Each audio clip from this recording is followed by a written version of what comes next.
Hello friends, welcome back to study for civil service YouTube platform. और हम लोग उत्तराखंड में चंद वंश के शासकों के बारे में पढ़ रहे हैं। तो आइए आज उसके आगे की कहानी को बढ़ाते हैं। आज के शासक हैं नंबर 1 पे रुद्रचंद, और इनका जो टाइम पीरियड है ये अच्छा खासा लंबा है, लगभग 30 साल। और ये मुग़ल बादशाह अकबर के समकालीन है। ठीक, तो कुछ बातें यहाँ जान लेते हैं कि रुद्रचंद ने अकबर से मुलाकात करी थी कहाँ, लाहौर में। ये एग्ज़ाम में क्वेश्चन आ जाता है कभी कभी। कब करी थी? 1588 में। और जब आप किसी बड़े सम्राट से मिलते हैं तो कुछ ना कुछ उपहार देने ही पड़ते हैं। तो इन्होंने कुछ उपहार दिए जो कस्तूरी मृग और तिब्बती याक की खाल से बनी हुई थी, वो इन्होंने गिफ्ट किया है। ठीक, तो अकबर और इनके संबंध में कम से कम इतनी बात आपको जाननी होगी। ओके।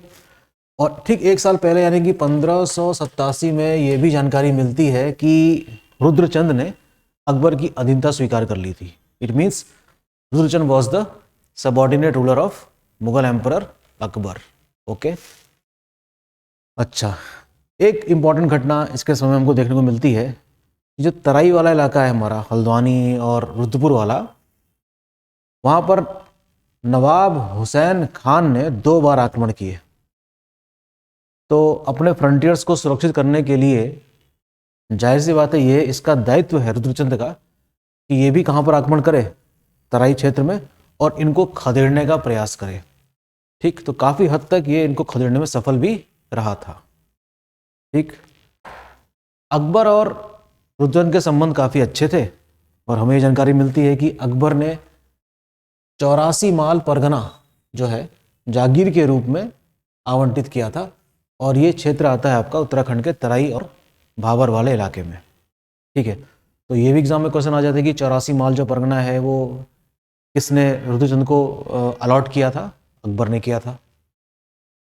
अच्छा, इसने रुद्रपुर नामक नगर की स्थापना करी, आज जिसको हम ऊधम सिंह नगर कहते हैं। और अल्मोड़ा में इसने मल्ला महल का निर्माण करवाया था। और उस मल्ला महल में रामशिला टेम्पल, रामशिला मंदिर का भी निर्माण करवाया था इसने। ये भी एग्जाम के लिए काफ़ी इंपॉर्टेंट फैक्ट है। रामशिला मंदिर का निर्माण किसने करवाया? रुद्रचंद ने करवाया था।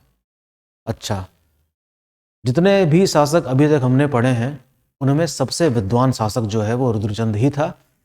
और इसकी ये विद्वान किस प्रकार से है हमको इसलिए पता चलता है कि इसने एडमिनिस्ट्रेशन में कुछ सुधार किए, कुछ बुक्स लिखी इसने। देखेंगे एक किताब का नाम आता है धर्म निर्णय, संस्कृत भाषा में इसने लिखी है।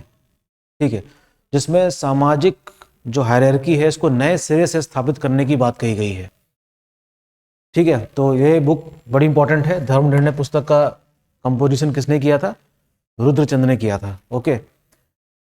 अच्छा, इसने एक मंडली बनवाई है चौथानी ब्राह्मणों की। और हम कह सकते हैं कि जो समाज की जो हायरार्की है, जो पायदान है, उसमें हम देखेंगे कि चौथानी ब्राह्मण सबसे ऊपर नजर आते हैं।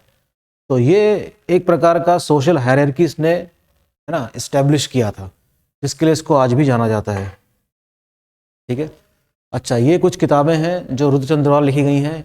धर्म निर्णय हम जानते ही हैं, उषा रुद्र गोदया, सेन श्रेष्ठ और ययाति चरितम, ये सारी किताबें रुद्रचंद के द्वारा लिखी गई हैं। और सारी किताबें किस भाषा में हैं?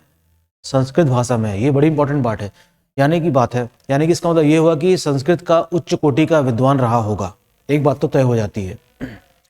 अच्छा, इसने टैक्स कितना वसूला? देखो, टैक्स वसूले बगैर राजा का काम नहीं चल सकता, क्योंकि टैक्स एक रेगुलर सोर्स ऑफ इनकम होता है राजाओं का या आज की सरकारों का। इसके बिना काम कैसे चलेगा? तो ये जितना भी प्रोड्यूस होता था, अर्थात जितना भी प्रोडक्शन होता था अनाज का, उसका 1/6 भाग वसूला जाता था। और इस 1/6 भाग को वसूल कर राजकोष में जो रखने वाले जो लोग थे उनकी भी नियुक्ति की गई थी, कैनी और खस। ये कैनी और खस का संबंध किस चीज से है कि ये लोग क्या करते थे, इस पार्ट को 1/6 पार्ट को कहाँ पर स्थापित करवाते थे, कहाँ पर पहुंचाते थे? ट्रेजरी में, यानी कि राजकोष में। ये काफी इंपॉर्टेंट फैक्ट है रुद्रचंद के बारे में जो आपको याद रखना होगा। अच्छा, इसका जो समकालीन डोटी नरेश था उसका नाम था हरिमल्ल। तो हम कह सकते हैं कि डोटी जो राजा थे वो मल्ल शासक थे, तो इसका जो शासक है समकालीन उसका नाम है हरिमल्ल। इसने अस्कोट, दारमा और जोहार नाम के जो क्षेत्र हैं पिथौरागढ़ जिले में, उस पर भी इसका नियंत्रण हो जाता है। तुम कह सकते हैं कि ये सिर्फ विद्वान मात्र नहीं है, सीमा विस्तार में भी ध्यान दे रहा है। ठीक है। अच्छा, जिस सोशल हायरार्की में बात कर रहा था वो आपको ये नजर आएगी। चौथानी, तिथानी, हलिये, ये सारे ब्राह्मणों की कैटेगरी है जो इसने स्थापित करवाई थी। ओली, ओली नाम के भी ब्राह्मण हैं जो ओला गिरने पर लोगों को थाली बजा बजा कर क्या करते थे, सूचना प्रदान करते थे। तो इस प्रकार से ये भी समाज की हायरार्की में देखने को मिलते हैं। और भी कई सारे सोशल ऑर्डर जब किताब से पढ़ेंगे तो कई सारे सोशल हायरार्की में आपको नजर आएगा कि ये सारी स्थापना किसके समय में हुई, रुद्रचंद के समय में। ठीक, ये काफ़ी इंपॉर्टेंट बात है।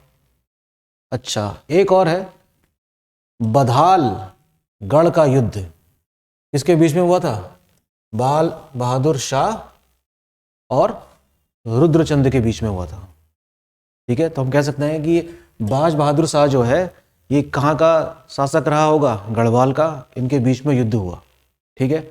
इसके बाद हम देखते हैं लक्ष्मी चंद, जो इसका पुत्र है सबसे छोटा, वो शासक बनता है और इसका टाइम पीरियड भी हम देखते हैं कि 24 साल का है। तो ये भी कुछ समय के लिए तो अकबर का समकालीन रहा होगा और कुछ समय के लिए जहांगीर का समकालीन रहा होगा। ठीक है।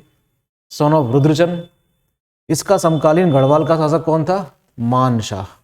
इन लोगों के बारे में भी हम अलग से पढ़ेंगे। ठीक है, तब पता चलेगा कि गढ़वाल में परमार शासक जो हैं वो कौन कौन थे। लक्ष्मी चंद ने गढ़वाल के अगेंस्ट 7 बार आक्रमण किए हैं, 7 बार हारा है, 8वीं बार जाकर जीता। और वहाँ के जो लोग थे कुमाऊं के, वो लक्ष्मी चंद को चिढ़ाते थे और उसके लिए एक उपाधि बनाई थी जिसका नाम था लखूली बिराली या लखुली बिराल। एक प्रकार से समझिए कि भीगी बिल्ली, कि अपने पड़ोसी शासक गढ़वाल पर तो खूब आक्रमण करता है लेकिन दिल्ली के शासकों पर आक्रमण करने की इसकी हिम्मत नहीं है। तो एक प्रकार से इसको क्या टाइटल मिल गया, भीगी बिल्ली का, अर्थात लखुली बिराली का। तो हो सकता है क्वेश्चन एग्जाम में आ जाए कि निम्नलिखित में से किस चंद शासक को लखुली बिराली कहा जाता था, लक्ष्मी चंद को कहा जाता था। समकालीन है किसका, जहांगीर का। ठीक, आइए देखते हैं कुछ और फैक्ट इसके बारे में। लक्ष्मी चंद ने जहांगीर से मुलाकात करी, जाहिर सी बात है मुलाकात करनी ही पड़ेगी, कुछ नजराना पेश करना ही पड़ेगा। 1602 में इसने बागनाथ टेम्पल का जीर्णोद्धार कराया, जो कहाँ पर अवस्थित था, बागेश्वर में। एक बड़ी इंपॉर्टेंट चीज इसके समय में स्थापित हुई, इसको आपको याद रखना होगा। एक है न्योवाली और बिस्टाली।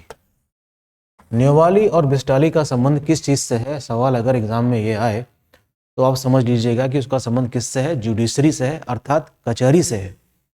तो न्योवाली जो था वो सिविल मामले देखता था और फौजदारी मामले कौन देखता था, बिस्टाली कोर्ट। ये काफ़ी अच्छा डेवलपमेंट हमको इसके समय में देखने को मिला है, ये आप याद रखेंगे। ओके।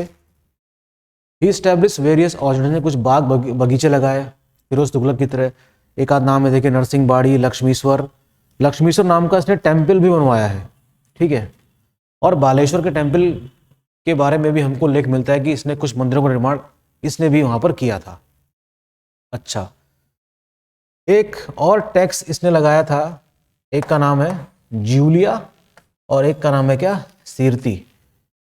उत्तराखंड के एग्जामों में ये सारे क्वेश्चंस जिसको मैं इनबॉक्स में रख रहा हूँ, इंपॉर्टेंट लिख रहा हूँ, ये अक्सर आते रहे हैं। ओके, तो हो सके तो इन सारे फैक्ट्स को याद रखिएगा और उत्तराखंड के लोक सेवा आयोग और अधीनस्थ जो चयन सेवा आयोग है उनके एग्जामों में यहाँ से क्वेश्चंस काफ़ी आते हैं। ओके, तो मिलते हैं कल और इस सिलसिले को आगे बढ़ाते हैं।